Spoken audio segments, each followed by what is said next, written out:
ማለት ድማ ከመይርካ ሲቪ ምስ ሶክናድ ወይ ድማ ካቨር ሌተር ትጽሕፍ ክንርኢና ማለት እዩ። እቲ ሎማዓንቲ ቀንዲ ንሪኦ እንታይ እዩ እቲ ዝርዝራት ከመይርካ ሲቪ ትጽሕፍ ወይ ሶክናድ ትጽሕፍ ዘይኮነ ወይ ድማ ኣፕሊኬሽን ሌተር ትጽሕፍ ዘይኮነ እቲ ቀንዲ ማይክሮሶፍት ወርድ ክህልወካ ስለ ዘይክእል ኣብ ኮምፒውተርካ ከመይ ጌርካ ጂሜይል ተጠቂምካ ዶክመንት ናይ ሲቪ ወይ ናይ ሶክናድ ወይ ድማ ካቨር ሌተር ትጽሕፍ ወይ ኣፕሊኬሽን ሌተር ትጽሕፍ ማለት እዩ። ስለዚ ኩሉ ግዜ ጂሜይል ተለካ ኢኻ ክንጥቀመሉ ንኽእል። ጂሜይል ከመይርካ ከም ትኸፍት ኣብ ካልእ ቪድዮ ጌርናዮ ኣለና ኣብ ታሕቲ ሊንክ ከድፈልኩም እየ። ስለዚ ጂሜይል ምስ ከፈትናዮ ኣብዚኣ ጉግል ኣፕስ ትብል ዘላ ክሊክ ንገብር ንታሕቲ ወሪድና ዝተፈላለዩ ናይ ጉግል ጥቕምታት እዩ ጂሜይል ክህልወካ ኣድላይ ዝኸውን ነዚ ኩሉ ንኽትጥቀመሉ እዩ። ስለዚ ዶክስ ኣብ ትብል ክሊክ ንገብር ማለት እዩ። ዶክስ ምስ ከፈትና እዛ ገጽ እዚኣ ትመፀና ኣብዚኣ ገጽ እዚኣ ዝተፈላለየ ዶክመንት ክንጽሕፍ ንኽእል ማለት እዩ። ንኣብነት ኣብዚ ኣብነታት ናይ ሲቪ ኣፀሓሕፋ ኣሎ ካብኡ ክንመርፅ ንኽእል። ኣብዚ ኸ ኣብነት ናይ ክስታይ ኣፀሓሕፋ ናይ ደብዳቤ ኣፀሓሕፋ ኣሎ ማለት እዩ። ሕጂ ንኣብነት ኣብ እዚኣ ቪድዮ እዚኣ ቀንዲ ነቶም ኣብ ኖርዌይ ዝቕመጡ ኮይና ካብ ኣብኡ ዘሎ ኤግዛምፕል ክንርኢ ኢና። ኣብ ካልእ ዓዲ ዝቕመጡ እውን ኣብ ጉግል ኣትዩ እንታይ ክገብር ይኽእል እዩ ሲቪ ራይቲንግ እንታይ ኢልና ዝተፈላለየ ሓበሬታ ከመፀካ ይኽእል እዩ። ከመይ ኢልካ ሲቪ ትፅሕፍ ወይ ኤግዛምፕላት ናይ ሲቪ። ስለዚ ካብዚ ሲቪታት ሪኢኻ ዝተፈላለዩ ነቲ ናትካ ሞያ ዝመሳሰል ክትገብር ትኽእል ኢኻ። ኣብዚ ኣብ ኖርዌይ ኣብ ንነብሮ ኣብቲ ቤት ፅሕፈት ናይቲ ሶሻል ሲስተም እንታይ ኣሎ ናይ ናብ እዩ ዝበሃል ከምዚ ብቀይሕ ኣብ ላዕሊ ዘሎ ኣብነታት ኣሎ። ከመይ ጌርካ ደብዳቤ ትፅሕፍ ወይ ከመይ ጌርካ ሲቪ ትፅሕፍ ኣብነት ዝገበርዎ ኣሎ ማለት እዩ። ስለዚ ነቲ ኣብነት ተኸቲልና ከመይ ከም ንፅሕፍ ክንርኢ ኢና ማለት እዩ። ስለዚ እቲ ኣብነት ወርድ እንተደኣ ከፊትናዮ ወርድ ማይክሮሶፍት ኦፊስ ወርድ እንተዘይብልና ፒዲኤፍ ተኸፊትና ዝበለፀ ክኸውን ማለት እዩ። ሕጂ እዛ ሶኩናድ ብፒዲኤፍ ክኸፍታ እየ እዛ ፒዲኤፍ ክሊክ ገብራ እየ በዚ ዝሓለፈት ዳውንሎድ ጌራ ኣላ ማለት እዩ። እዛ ሲቪ ከዓ ክሊክ ክገብራ እየ ስለዚ በዚኣ ትክፈት እያ ማለት እዩ። ስለዚ እዚአን ክልተ እዚኣ ሓንቲ ሲቪ ብወርድ ወይ ብፒዲኤፍ መልክዕ እዚኣ ከዓ ሶኩናድ ብወርድ ወይ ከዓ ብፒዲኤፍ መልክዕ ማለት እዩ። ስለዚ ክኸፍተን እየ ኣብዚ እዛ ሲቪ ትብል ዘላ ክኸፍታ እየ ከምዚ ትመስል ማለት እዩ። ስለዚ እዚኣ ሲቪ እዚኣ ከምዚ መሲላ ኣላ ማለት እዩ። ስለዚ ክንደይ ገጽ እዩ ዘለዋ ክልተ ገጽ ኣለዋ። እቲ ገጽ ግድን ኣይኮነን ክልተ ክኸውን ሓንቲ ክትኮን ትኽእል ክልተ ሓሙሽተ ዓሰርተ እውን ክኸውን ይኽእል ከም ተመክሮኻ ከም ብዙሕ ዓይነት ስራሕ ምስ ትዕድሜኻ ገለ ዝፈላለ ማለት እዩ። ሕጂ ነዚኣ ኮፒ ገይረ ናብቲ ጂሜይል ክወስዳ እየ ስለዚ ኮንትሮል ኤ ወይ ድማ ኮማንድ ኤ ኮንትሮል ኤ ክገብራ እየ እንደገና ኣብ ኪቦርድ እየ ዝፀቅጥ ዘለኹ ኮንትሮል ኤ ፀቒጠ ኩሉ ተመሪፁ ኣሎ እንደገና ድማ ኮንትሮል ሲ ይገብር ማለት እዩ። ወይ እንታይ ትገብር ትኽእል ኢኻ ኩሉ ሰሌክት ክገብሮ ራይት ክሊክ ጌርካ ኮንትሮል ሰሌክት ኦል ክትብሎ ትኽእል ማለት እዩ። ስለዚ ኣብዚ ኣነ እንታይ ይገብር ኣለኹ ኮንትሮል ኤ ተጌርና ኩሉ እያ ሰሌክት ትገብረልና ኣብቲ ገጽ ዘሎ ስለዚ ኮንትሮል ኮፒ ጌርና ኮንትሮል ኤ ጌርና ፀኒሕና ምሽ ስለዚ ኮንትሮል ሲ እንደገና ፀቒጠ ኣለኹ ናበይ ክኸይድ ሕጂ ናብታ ጂሜይል ማለት እዩ። ናብዛ ጉግል ዶክስ ኣብዛ ጉግል ዶክስ ሓድሽ ክኸፍት ትኽእል እየ ንኣብነት እዚኣ ክኸፍታ እየ ብላንክ ደላ ኮንትሮል ቪ ክፀቅጥ እየ ሕጂ እዚ ተካሪክለም ቪቴ ኮፒ ኮይና ኣላ ማለት እዩ። ስለዚ ሓንቲ ገጽ ኮፒ ስለ ኮይና ዘላ ኮንትሮል ኤ ኖርማሊ ክልቲኡ ይገብረልካ ስለዚ ነዚኣ ሓንቲ ከይደ እውን ኮንትሮል ኤ ኮንትሮል ኮፒ ክገብራ እየ ንኣብነት ስለ ዝኾነ እዚኣ ሓንቲ ጥራይ እውን ክስታይ እያ ክልተ እያ ማለት እዩ። ስለዚ ኩላ እዚኣ ኮፒ ኮይና ኣላ ማለት እዩ። ስለዚ እዚ እንታይ ከነትሕዞ ኢና ሕጂ መልክዕ ከነትሕዞ ኢና ኣብቲ ፔስት ምስ ገበርና ኮንትሮል ቪ ምስ ገበርና ኣብዚ ምስ መፀ እንታይ ኮይኑ ኣሎ ቁሩብ ከምቲ ናይ መጀመርታ ስርዓቱ ፋሕ ኢሉ ኣሎ ማለት እዩ። ሕጂ እቲ ሓደ ፍሉጥ ስርዓት ሃልይዎ ዘይኮነ ኖርማሊ ከም ዝኸውን የብሉን ከምዚ ተሪሉ ዘሎ ንፁር ስለ ዘይርአ ስለዚ ንኣብነት ሽም ምስ ወዳእኻ ኣድራሻ ሓድሽ መስመር ንገብር ኣድራሻ ምስ ወድአ ሞባይል ሓድሽ ቁፅሪ ቴሌፎን ናብዚ ሓድሽ ንገብር ኤፖስት ኢሜይል ማለት እዩ ሓድሽ ንገብር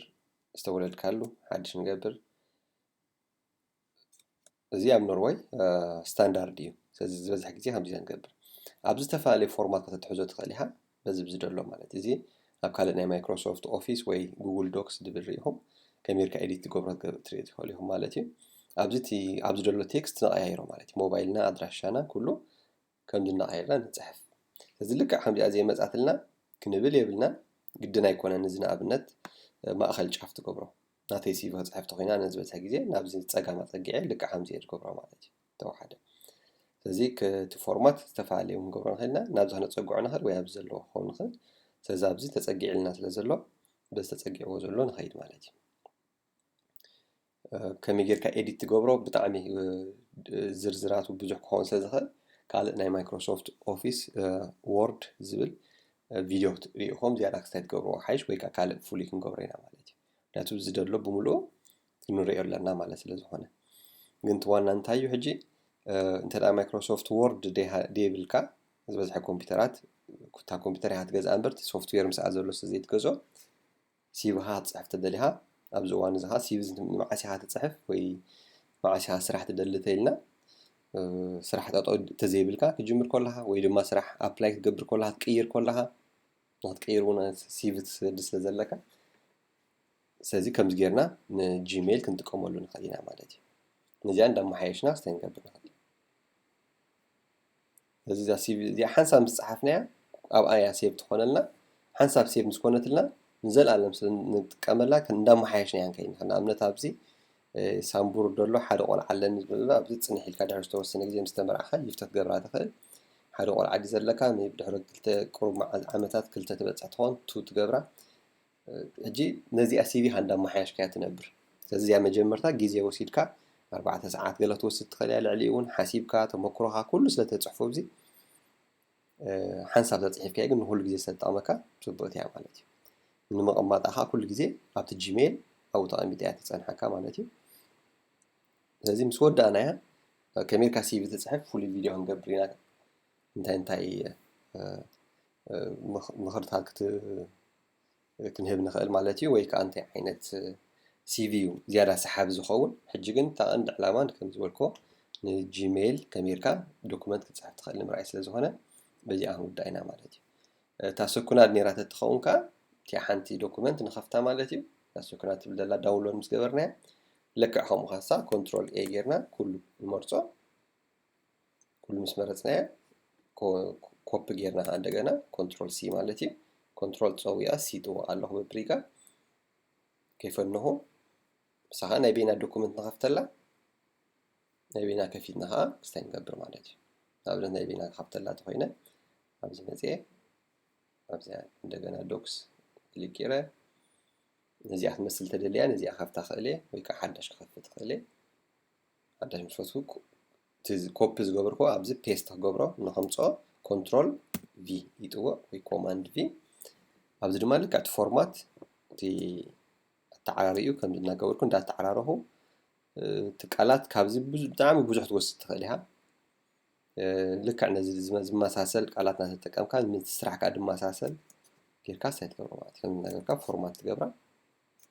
شو تودي مالتي يتتحستو كل جزء مس نفسه وكف سرح التغير يا أخي أبز نتاينا ندلنا حدا وكل جزء تخون قرصينا ندالو زلنا نمبر زيادة رأي يكون كان نزخونه سرح تهون ناتو لو ما عند ترى صريت تسرح كون كالتو مها أبز متص من البات أبد كون دي هتسرح كالتو مها أبز متص فلنيا مخون ببوتو تبزدلو متوابع نات كدليت هدما بو لا مستسرح يمك كاير كي هاتو مالتي سودانا دوكيمنتنا صحيفنا لنا نبرلو سلزي أبزي كم دي تكنيك كايرو خلي الدوكيمنت صحيفنا مسودانا سيف كنقبر لنا كنقمط لنا متى كنسدلهم وي ببوسطا وي بأكل كنبصح لهم برينت غيرنا وي كا بإيميل كنقبر لهم مالتي سلزي أبزي فايل مزي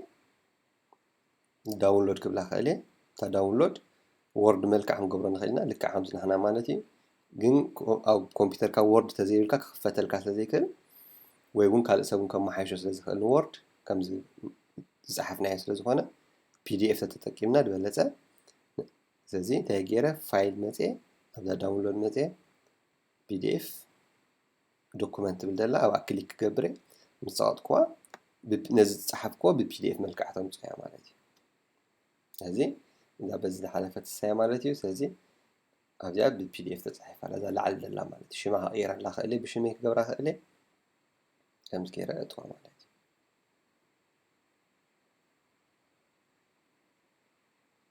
ስለዚህ ተጻሒፋ ተወዲያ ኣላ ማለት እዩ ካብዚ ታሲብኻ ልክዕ ሓምኣ ናብ ታሲብኻ ኸይድ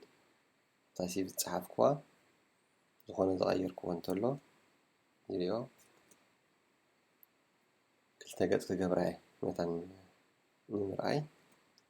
ቋንቋ እንታይ እንታይ ትኽእል ኩሉ ትኽእሎ ቋንቋ ትፅሕፍ ኣብዚ ኩሉ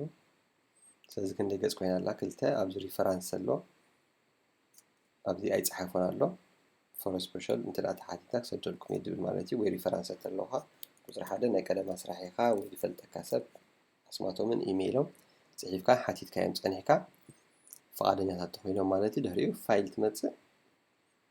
ዳውንሎድ ትብላ ካብ ዳውንሎድ ከዓ ናብ ፒዲኤፍ ክሊክ ንገብራ እዛ ኣብዚ መፅኣ ኣላ ክሊክ ንገብር ኣብዚ እዚኣ ቁፅሪ ክልተኻ ትኽፈት ከምዚ ኢላ ማለት እዩ እዚ ቁፅሪ ክልተኻ ታሲብ ኢና ማለት እዩ ስለዚ ውድእቲ ሲቪ ኣላትና ዝኾነ ለውጢ እንተሎ ነዚኣ ክጥቀመላ የብለይን ኣብ ዝመጽእ ካልእ ስራሕ ክገብር ተኾይነክ ወይ ዝኾነ ካብዚ ናተይ ሓበሬታ ተደኣ ተቐይሩ ዕድመይ ተቐይሩ ወይ ነዚ ቀይሮ ስለ ዘለኒ ማለት እዩ ወይ ቴሌፎን ተደኣ ቀይረ ወይ ኣድራሻ ቀይር ተመሊሰ ኣብታ ጉግል ዶኩመንት ኸይድ የቀይራ ከም ብሓድሽ ሓዳሽ ኣውፅእ ሓዳሽ ሰድሎ ማለት እዩ ስለዚ ኣብ ዝመጽእ ከመይ ጌርካ ዝያዳ ሲቪ ከመይ ጌርካ ጽቡቕ ትጽሕፍ ከመይ ጌርካ ኣፕሊኬሽን ጽቡቕ ትጽሕፍ ክንርኢ ኢና ጽቡቕ ምድላዋት ንረኽብ ማለት እዩ